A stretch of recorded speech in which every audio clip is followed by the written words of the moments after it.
whatever. You don't have to agree with me. I'm just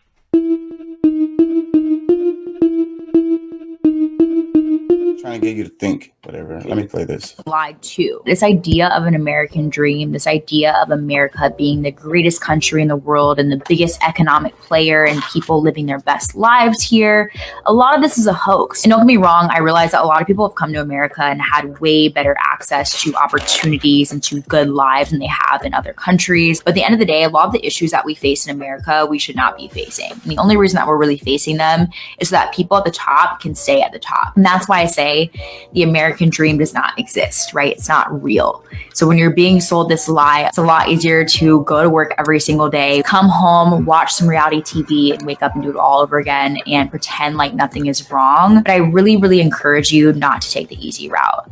Right? If enough of us are mad, if enough of us are angry and want change, we can actually make change. It should not take another pandemic, right? It should not take another million people losing their lives or losing their houses, right? Or another cop shooting another Black person. We're lying to ourselves, right? We're being lied to. This idea of an American.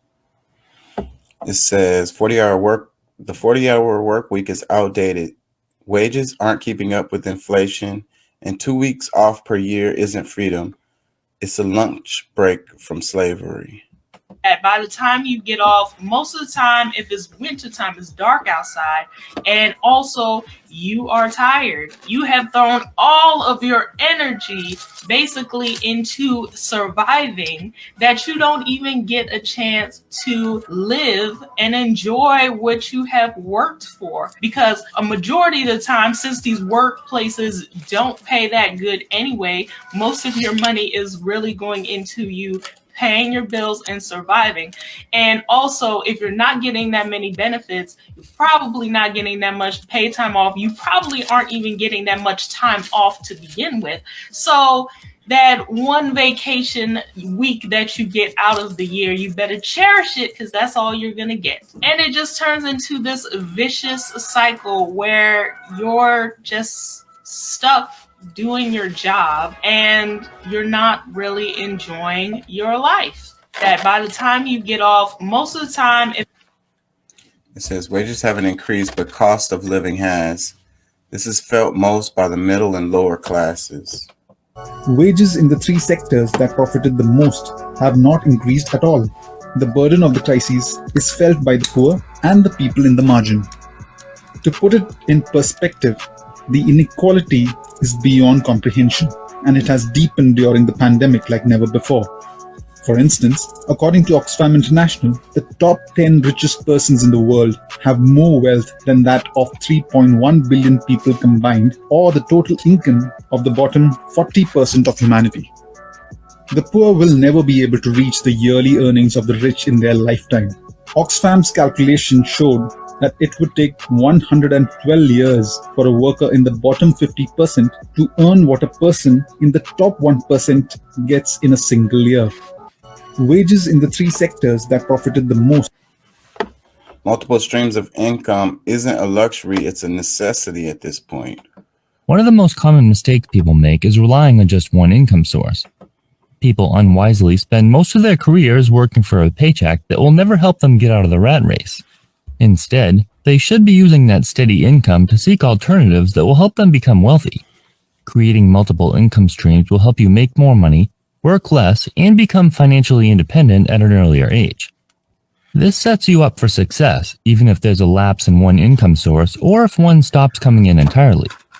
People who want to achieve financial freedom should make it a priority to create additional streams of income for many reasons. Creating multiple small income streams could also help you avoid the 9-to-5 entirely by generating money in a less traditional manner. One of the most common mistakes people make is relying on just one income source. It says, yeah, ain't no way this should be normal. What's a scam that's become so normalized that we don't even realize it's a scam anymore? The American dream. You get up at 5 in the morning, rush to be out of the house at 5:30, try to make it to work at 6. You work a 12-hour shift. In those 12 hours, you take crap from your managers and coworkers. You eat at whatever time they say that you can eat for the amount of time that you can eat. You have sick days, but if you use them, it's frowned upon. So if you want to aspire to be anything within the company, try not to use them. Then you work until you're 62 years old. You pay bills until you die, and you're expected to be grateful. Forgive me, but that it doesn't make any sense. And don't get me wrong, I'm grateful that I can go out to work to provide for my house. In fact, the Bible says that he who does not work should also not eat. So I'm in favor of hard work. What I'm not in favor of, though, is abuse. People putting their jobs in factories before their own health. When they don't need you anymore, you're gone. But if you want to leave, you better put in those 2 weeks. So yeah, it's a scam. What's this? Getting ripped the hell off. And call me fucking crazy. I've been saying this kind of stuff for years and years and years, and people are looking at me like I'm crazy. Like, you're crazy, bro. You're crazy. I'm like, this shouldn't be. You don't see how insane this system is? Talking about everybody has equal opportunity. Everybody has opportunity for advancement. That's not fucking true. And, you know, one of the segments I know pissed off some people and maybe made me lose some subscribers was the one where we were talking about how, you know, it's the same people who end up working the same jobs. Like, there ain't no coincidence that your yard man tends to be Hispanic. Okay? There ain't no coincidence. That's by design. Okay? There ain't no coincidence that your CEO tends to be a white man. Okay? Now, I don't care who gets angry about this. You know that I'm saying it. You should be angry that it's this way. If you're angry and saying that that's not true, then you're delusional. Look around you. You know what? You know, even like I was saying in the other show, like even within the departments, the people tend to be the same demographic. How can that be?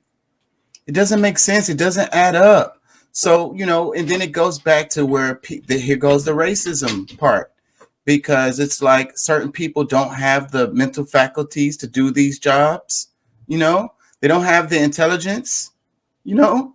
So that's not true. Way back when the movie Trading Places with Eddie Murphy, they made that point really good. It's a great movie. It explained the point. It was like the guys were just making a bet, the $1 bet at that, where it was like, you know, he was like, you know, you could just switch the guy out. It doesn't even matter. It's like these people, if they're given an opportunity, they can be successful. They've ruined the white guy's life and put the black guy who was a homeless person in his same spot, and he was successful, and the white guy turned into a bum, you know. And this is the system. It's not. It's fixed. It's not equal opportunity. A lot of it has to do with your freaking family, you know, and your parent, who you were born, you know. The other part is like where you came out of your mom's womb, you know, it determines a lot of how your life ends up turning out. You know, like this is not natural. This is by design.